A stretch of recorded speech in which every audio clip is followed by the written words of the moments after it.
Greetings and welcome to the Be the Ultimate Assistant podcast with Bonnie and Vickie. I'm Vickie Sokol Evans. And I'm Bonnie Low-Kramen. Welcome. Welcome. Hi, Bonnie. Hey, Vic. How you doing today? I'm great. It's episode 3 today. How are you?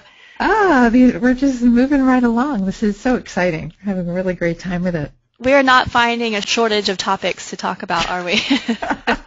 No. And people are just subscribing and liking it, and we're delighted. We just love the feedback. Absolutely. Absolutely. So we have another jam-packed show. This is a continuation of episode 2. We ran out of time last time. So, Bonnie, do you want to kind of bring everybody up to speed at what happened in our last episode and what's happening today?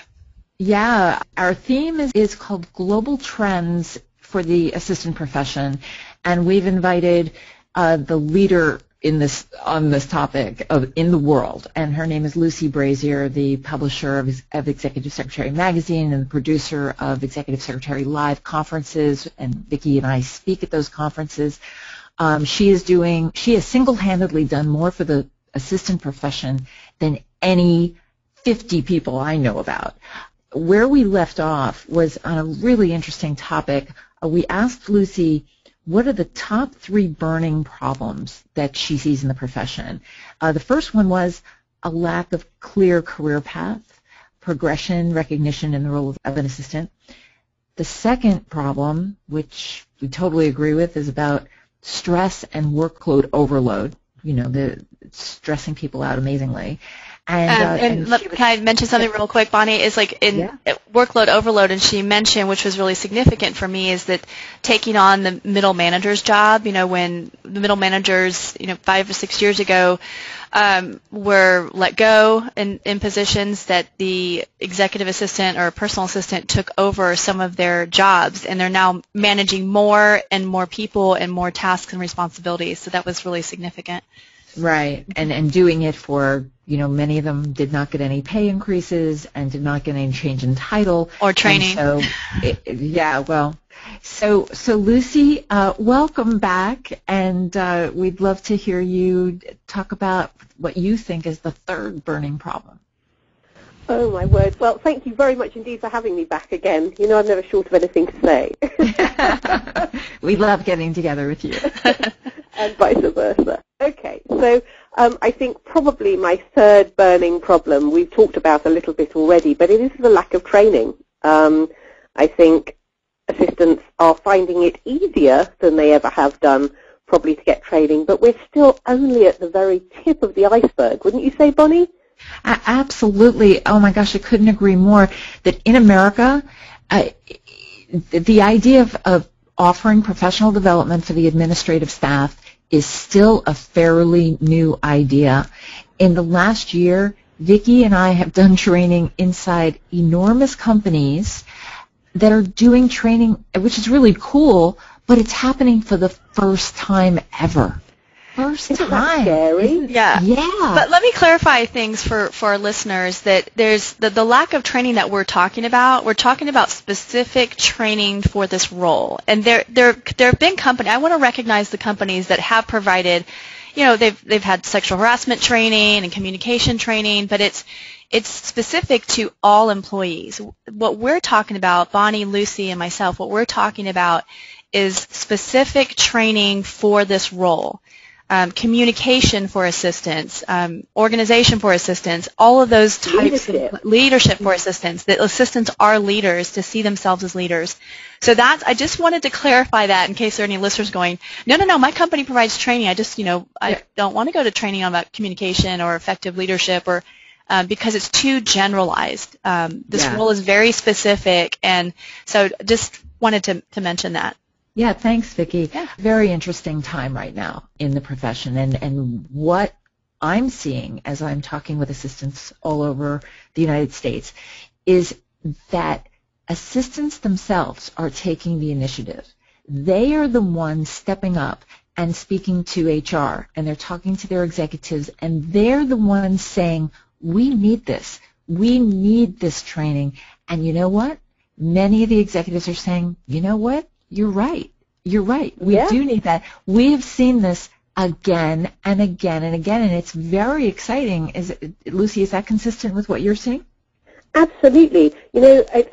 I find it hugely exciting that finally, 5 years in, after been talking about this forever, they are actually going and asking, you know. I think you've been at conferences with me where you ask the people in the audience, how many of you have had training in the last year, and maybe 2 hands go up. Right, yeah. You know, who have had assistant-specific training in the last year.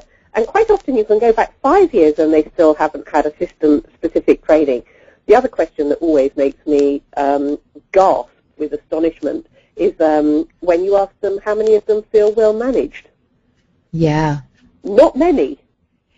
Not many. That was an enormous aha moment for me when I observed how few assistants, and these are seasoned professionals. These are not kids, you know, No. Women in their 40s and their 50s, and they are serious about their profession, their careers, and what you come to realize is that they have succeeded in their careers in spite of this lack of training, not because of it, not because they've been supported. They have survived amazing learning curves, incredible learning curves, and I know Vickie could talk for hours about that, you know, in terms of the technology, but I believe that the companies that are turning their attention to providing focused and specific training in the soft skills of leadership and communication and organization and the hard skills, the technology information, which Vickie teaches so brilliantly, those are the companies that are going to be the most productive, the most profitable, and are going to succeed wildly compared to other companies that are just being very short-sighted about this topic. I would totally agree. I think what's really interesting is that I think the figure that came out of the latest piece of research said that assistants spend maybe 63% of their job working on Microsoft Office, so obviously that's a huge part of the training, that they absolutely need those hard skills. But actually, I know that you've heard of Susie Barron-Stubley. In fact, she's been on a couple of the conferences that you've spoken at. But she did a survey where she asked the people from, I think it was the top 20 people that she had trained, their executives, what they felt made a great assistant. And all the words that they came back with, you actually would have looked at those words and thought that they were leaders of businesses. You know, it was things like collaborators, emotional intelligence, respect, leadership, you know, all these words that are so synonymous with people who are in leadership positions. But actually that makes total and utter sense, because usually you will find that it is the assistant who is having to communicate on behalf of the executives because they are too busy running the company. Yeah. So Bonnie, you ask in our workshops, you always ask a group of 150 to 200, 300 people, assistants, how many of you feel like you're a leader, and what are the results when people raise their hands? Yeah, this is the irony, is that assistants are behaving like leaders, many of them, but they do not view themselves as such. So I'll ask them, how many of you see yourself as a leader? And in last week, when we asked 200 people, maybe 20 will raise their hand and see themselves as a leader, and that's what needs to shift. None of this is really a surprise because we're dealing with decades and decades of history here, and historically, assistants, were not tasked with the level of responsibility that they are today in 2015, headed towards 2016. So the paradigm has shifted, and we need to help companies catch up to the new reality, because you said earlier that there's never been a more exciting time to be an assistant than right now. I completely agree with that. I also think that there's never been a more complicated time to work as an assistant than right now. I absolutely agree. Absolutely. I think it's one of the things I found really interesting is that it seemed to be, the feedback that I seem to be getting is that it is really rapidly shifting, and that, we talked a lot in the last episode about the middle managers stepping up, the assistants stepping up to become middle management. And this is true, but the other big shift is that they're saying, or the leaders that I talk in the industry are saying, that more and more you're finding we're going back to the days of having pools of administrators. So you might find that you have a whole group of administrators who are purely doing administration tasks and looking after lots and lots and lots of managers. and then you have the EAs who are the proper strategic partners with their bosses. And I think it's moving more and more in that direction, and that's why training and the personal development is so important, because actually the ones that see themselves as leaders and want to get on and want to develop their careers and really get on top of the business strategy and earn the big bucks, let's face it, are the ones that are going to be investing in their own personal development, whether that's in terms of, I know your tip at the end of the last, it really resonated with me, Bonnie, about reading, you know. I think read everything to me, anything you can lay your hands on. Yeah. And Jeff Hoffman, who talks at the Bell conferences quite often, one of the things that he said that really resonated with me is don't just read stuff related to PAs, don't just read stuff related to your particular marketplace. So in my case, publishing, you know, I could spend my whole life reading stuff about PAs or publishing, but actually where you really learn and where you take things on board and come up with amazing ideas is where you step outside of your comfort zone and read maybe a couple of articles a week on things that are going on outside that as well. So I want to mention who Jeff Hoffman is. He's the co-founder of Priceline.com, and the Bell conference that Lucy's talking about is the Behind Every Leader conference. You can go to BehindEveryLeader.com. And Jeff just texted me recently. He won a Grammy. He also has a production company, and his Latin jazz album that he helped produce, he won a Grammy. I forgot to tell you that, Bonnie. Yeah, I think I read it on Twitter. He's amazing. I mean, his company was the first company ever in the world, to put it into perspective, to make $1,000 a share. Wow. I didn't know that. And he's a huge advocate for assistants globally. He knows the importance and the value of this role. He values his assistant and all of any assistant. He gets it. I think his keynote at Bell is how an assistant can lead a whole team to victory. Yeah. Which tells you everything you need to know. Indeed. In fact, our listeners could check Jeff Hoffman out on YouTube and TED. He's got a great TED Talk called The Power of Wonder. Watch anything that he does. We'll be sure to include a link to that, to the videos on podcast for sure. I want to just add about reading. The most successful assistants I know not only read just a ton of things anyway, but read specifically the things that your manager is reading. Read the exact things they're reading because you may pick up things that they need. I also wrote a note. There's another trend I'm seeing out in this workplace, and that is there's been a real lack of backup for the role. You know, Lucy, you were saying that we're going to move towards pools of admins. Well, what's going on, I've seen it in New York and I've heard about it in California, where there's so much activity going on in companies that, you know, how can people literally go on vacation and not have to be working the whole time with their computers and being online, etc. So what's happening is that there's cross-training going on where assistants are sitting in at other assistants' desks and observing and sitting in and just seeing how the office runs. And companies are understanding that it is responsible to do this. That, you know, in our workshops I talk about the hit by the bus theory. What if an assistant gets hit by a bus tomorrow? Is your office going to fall apart? Absolutely. And you know who's brilliant for that? Julie Perrine. Yeah. Julie Perrine and her handbook, her procedures handbook that she teaches how to put together. That, to me, the people who have done that, spent time putting that together, have quite often got pay rises off the back of that. So that procedures binder is literally a whole folder which just says from beginning of the month to end of month what it is that happens and what the procedure is to do everything. Yeah. It's just an extraordinary piece of work, but you know, and it is a lot of work for an assistant to put that together, but it does mean you can go on holiday and you can get sick without worrying you're going to come back to some terrible workload. Yeah, Julie's great for that. Her website is allthingsadmin.com, and she has lots of resources and training on how to put a procedures manual together. She's amazing. Right. Lots of free templates. You want a procedure or a template for anything, she's your gal. Mm-hmm. Yep. Okay, so I've got another question for you, Lucy. You ready for this one? Go for it. Okay.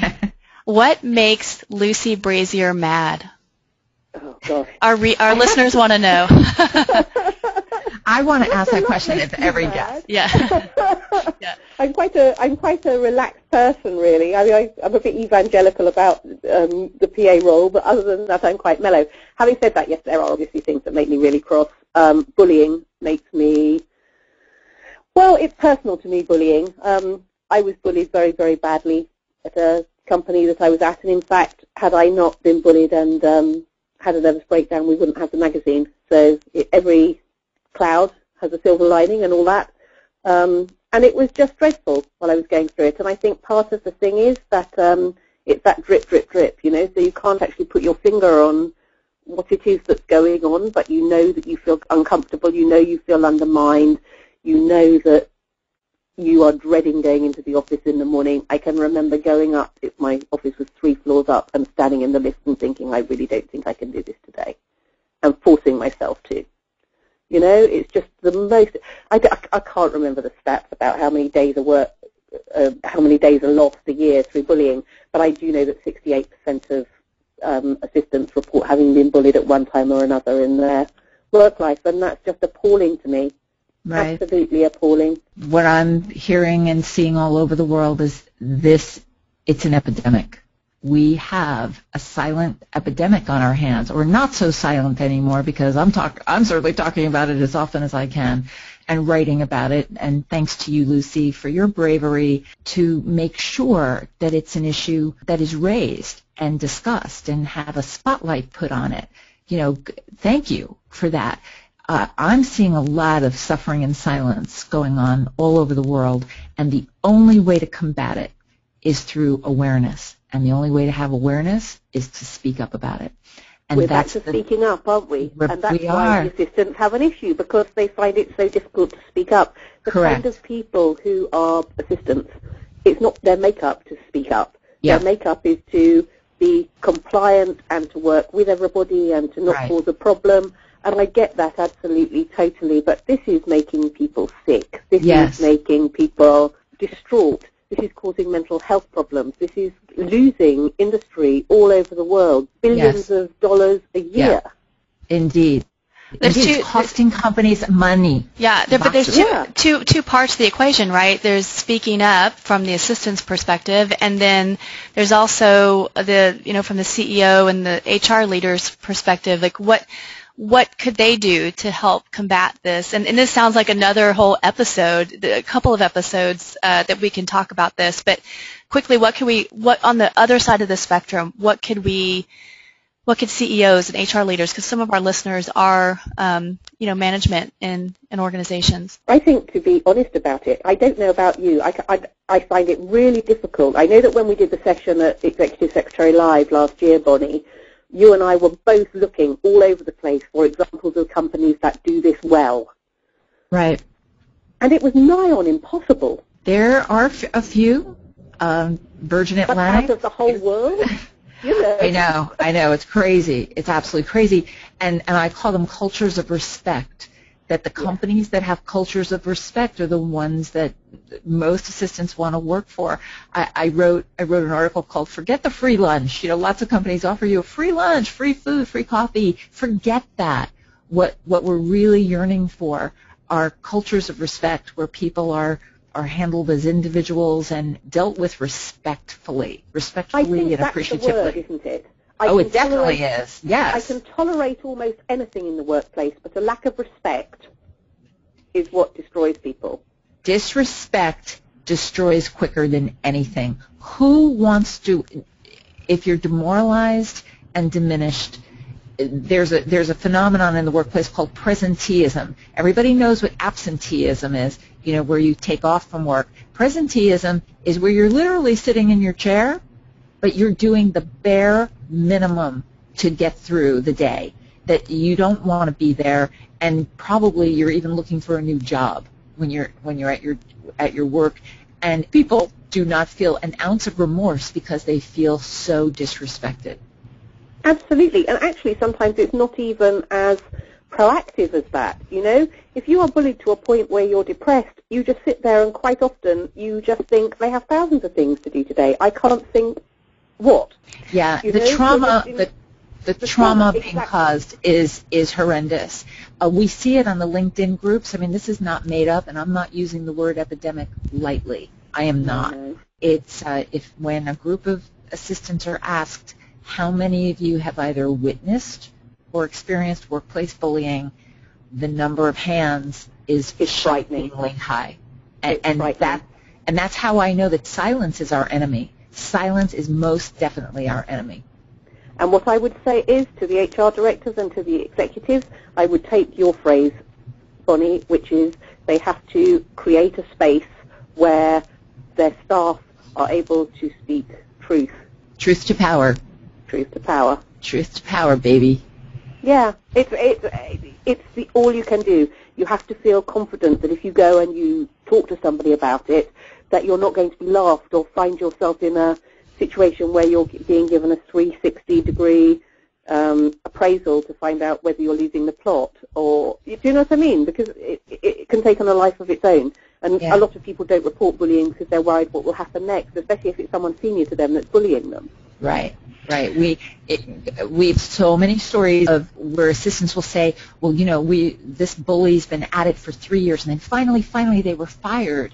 And so a lot of nodding heads that, yes, sometimes bullies eventually do get fired, but how much trauma and pain and poison have they spread in that 3 years? So my goal in our workshops and presentations, wherever I go, I want to shorten that amount of time. We need to shorten the amount of time between when a bully begins those behaviors and when they're either coached out of them or let go. Because if they're fired, then they're only going on to another company to continue the poison. Yes. Exactly. So I'm going to stop the bullying bit there because I'm sure at some point, knowing how passionate you are about it, you'll move on and do that in its absolute entirety for half an hour. But the other thing that makes me really mad is bad trainers. Bad trainers and organizations that are looking to make a quick buck out of assistants. And the reason why I say that is because I think assistants have so little opportunity for training in the first place. So when there are companies that set up and they don't have respect for what it is that the assistants need and they are delivering a substandard product, that makes me really, really mad. We don't have time or money for this. I have to say that you guys obviously don't fall into that category. Your course is just astonishing. I loved your course when I was on it. We do get invited all the time to go and sit in on courses because actually I won't promote people unless I've seen what they do and I know that it's really, really good. And certainly if we have people to come and speak for us, I don't invite them to come and speak for us unless we have seen them in action several times. But, I am absolutely appalled on occasion with some of the training that I see going on. It is so substandard by people who aren't qualified or, Well, then people could use you as a resource, Lucy, and certainly our listeners could use Vickie and I as a resource as well because we believe in all different kinds of training, and we feel that between the three of us, we can certainly help people guide them in the right direction about where is the quality training. I mean, we've had students come to us from all over the world because they are so hungry for good stuff.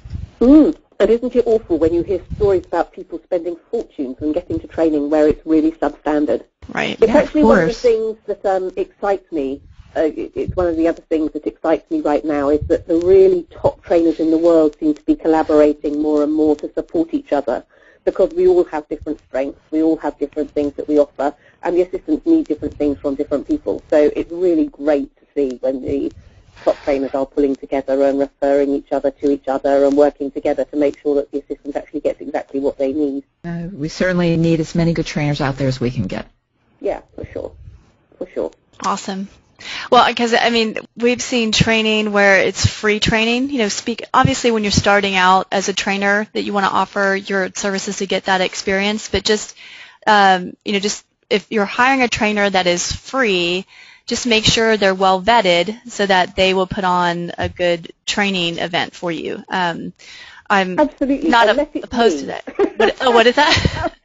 I said unless it's me, because I go anywhere and speak almost anywhere for free, but that's because that's my role. My role is to get out and advocate on behalf of the assistants. So I always say I'll go anywhere and speak anywhere as long as you pay for my fare and my accommodation. But that's because, as I said at the beginning, I'm quite evangelical about spreading the word, and I want to get out as many places as possible. Well, and you have you have years of experience and things like that. So your motivation is to promote and elevate this role and get out there and provide this free training. And so you don't want there to be a barrier for anyone to bring you out. So I think that's brilliant. It's those just starting out. I'm all about training trainers. I provide a train the trainer course, and I love people starting out, but just, I want everyone to always have a great training event. So you got to have to balance the price and the cost and the content and the trainer background and expertise and testimonials and things like that. So go look at testimonials. Go and see what people have written about these people. Don't just pick up a leaflet and think, oh, this sounds good, and go for it. Go check on the web and see how long they've been around and what other people are saying about them. Right. Exactly. Or email Lucy. Yeah. Or email me. Yes. Or email us. Yes, for sure. So before we go, I do want to ask you a question. I want to be a selfish question. Well, for those of our listeners that want to know more about technology, I'd love to hear from you about any trends or challenges you're seeing around the world from a technology standpoint. And obviously, these different companies have different platforms: Mac, PC, Microsoft, Apple, Google. But just what do you see globally is a trend or a challenge for admins in technology? I think the major challenge is the fact that we're becoming tech dependent, not tech savvy. And there are so many different ways to do that, and so many new products on the market every week. And obviously, because I'm an editor and I own the magazine, people are forever saying to me, "Oh, have you seen this one? Have you seen that new app?" And then I'll go and I'll check them out and I'll think, "Oh yes, that's really good," whatever. It's just keeping up with it all. I don't have a full-time job outside of it. My job is to keep on top of this stuff, and it's still, I'm drowning in it. So I think it's a constant learning. It's a constant learning, and you have to be sure that it's no good sitting back and saying, "Well, I'm really good at my job and I know it," because you don't. I use the analogy when I'm training quite often, where I say, when I first started out in life, my very first sound system was like a tape recorder that looked like it had come out of the Ark, but I thought it was really trendy. And then I moved on later on and had a Sony Walkman, and at that point that was really trendy also. And now I have an iPhone, and I listen to my music on that. But in 5 years' time, who knows? Well, if I was still stuck with my tape recorder, which was like those really huge tapes that look like wheels. I remember, yeah. Yeah, you remember? Yeah. Then, yes, at that point in time it was absolutely current, but it absolutely isn't now. Yeah. You've got to keep changing. You've got to keep moving. What about social media? Do you see that? And I know we do. We talked about the tweet chats in our last episode and LinkedIn group. How do you think how important do you think social media is for assistants to manage? Social media is huge. Put Facebook to one side, because Facebook is great for communication and for the kind of soft stuff. But LinkedIn, 94% of recruitment is now done on LinkedIn, so you need to get your profile absolutely up there and correct. There's a great lady whose name is the essay. Her name is Brenda Bernstein, and she's the essay expert, and she does a great free piece of training on how to fill in your LinkedIn profile to make sure that you get found and so on by recruiters. Really worth taking a look at. But the other thing with the LinkedIn side of social media is that a lot of people don't understand is that you have communities on there. So if you join the groups like our group, our 34,000 assistants group, then actually you can communicate with people in your field from all over the world. Or you could join a group that's particular. So supposing you worked in oil and gas, you could join a group for that, or you could join a group locally. But for your career, I think joining a group where it's all assistants is fantastic, not only to stop you feeling like you're in your silo, in your office, and nobody understands you, because then you can chat, but also it's great for getting resources and so on. So, for example, if I was going to New York next week, quite apart from the fact I might call Bonnie or you, Vickie, and say, do you know whatever, I could go on my LinkedIn group and say, I'm going to New York next week. Can somebody recommend a vegan restaurant for me? Can someone recommend a car service? Can someone recommend a good hotel at about this budget to stay in? And the answers come back absolutely immediately. You have this huge network all over the world of people that will tell you anything you want to know. Yeah, it's totally cool. Yeah, I would give you a word of caution, however, which is that I see assistants go onto LinkedIn all the time and say, my boss has just asked me to do this, and I have no clue how to do it. Can somebody tell me? Or I need a template for this, and I have no clue. Can somebody help me? Well, great, and I'm really, really delighted that you're all sharing information on there, and please keep doing it. But it shouldn't take away from the fact that if your business is investing in training, you should be asking for it, because I don't actually know of any other profession in the world where if somebody asked you to do something and you didn't know, rather than saying I don't know, you would go to a LinkedIn group and ask. Can you imagine an engineer doing that? Right. Yeah, there's a fine balance, right? Yeah, absolutely. And there are things that you are going to be asked to do, especially if you're stepping into that middle management role, where you just don't know. And especially if it's HR stuff, human resources stuff, you could cost your company thousands and thousands by getting it wrong.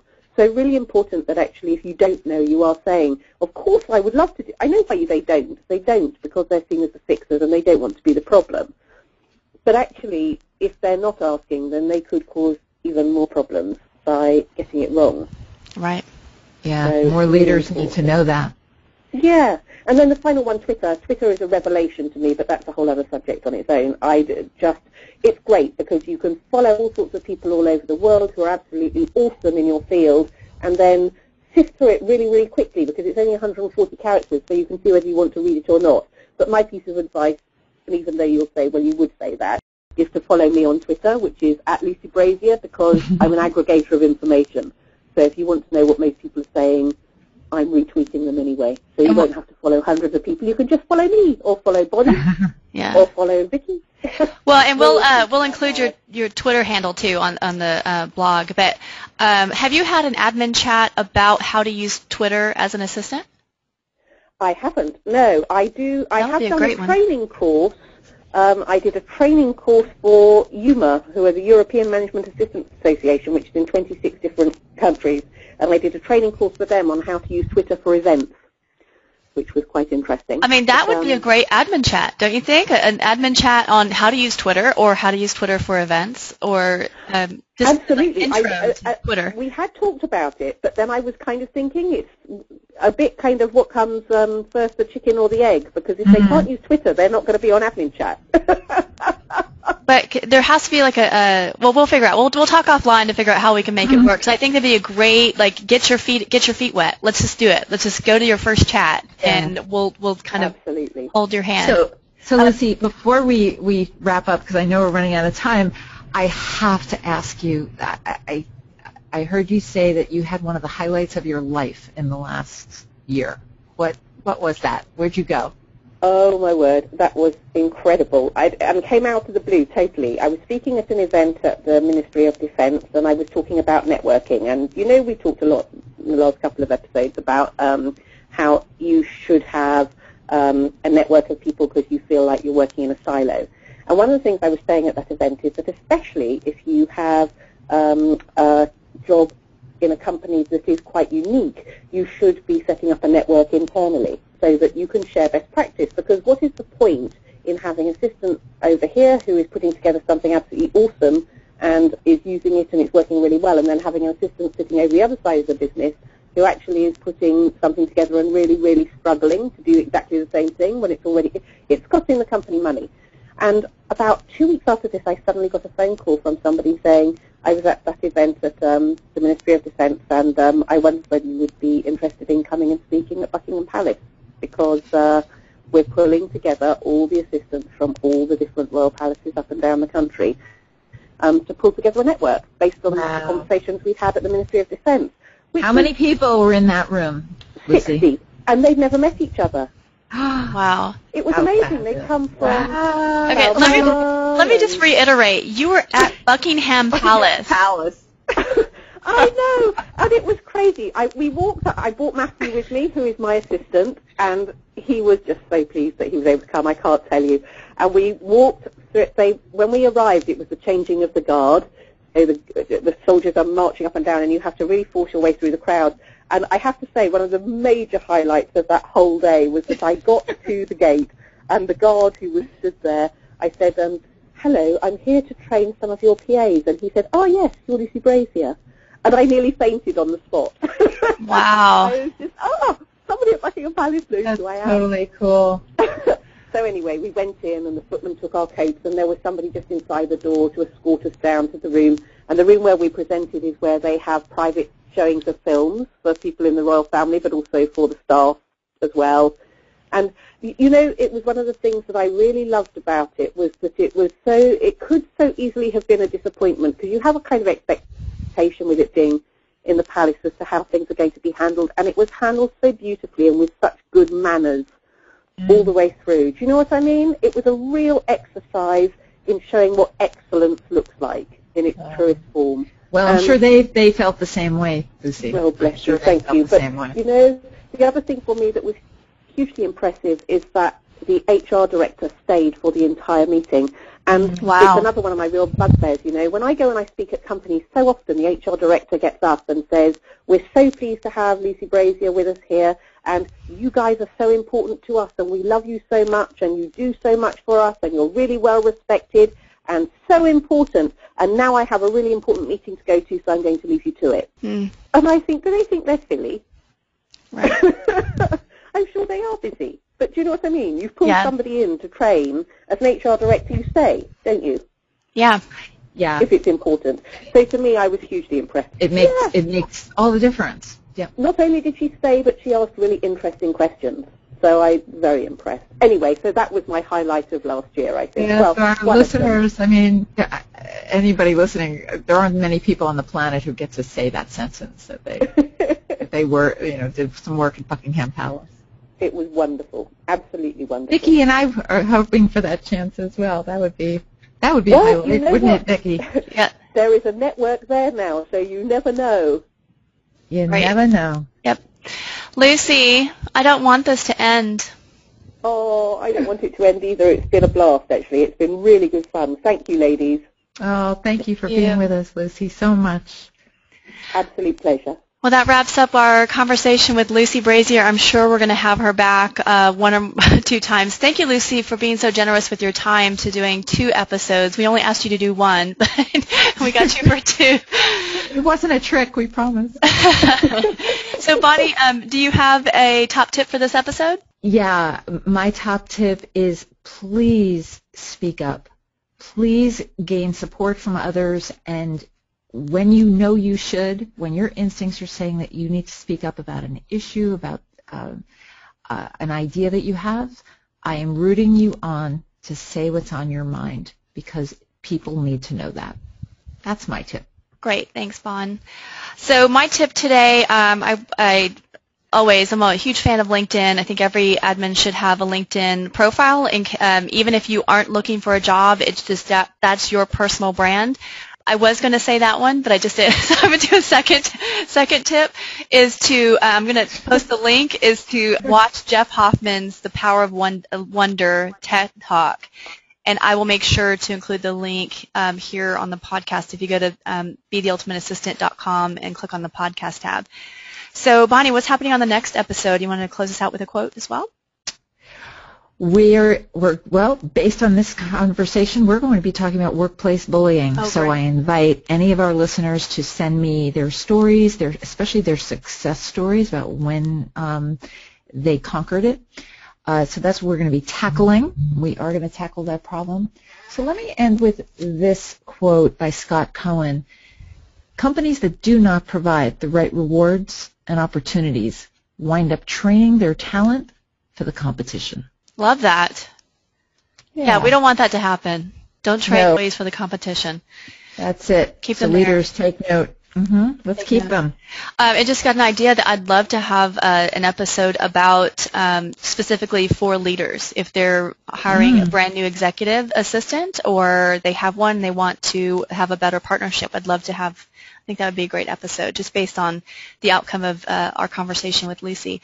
Yeah. So I will go ahead and close this. Thank you so much, Bonnie. Thank you again, Lucy. This concludes today's episode. We'd love your feedback, topic ideas, and questions. Visit the podcast page at BeTheUltimateAssistant.com.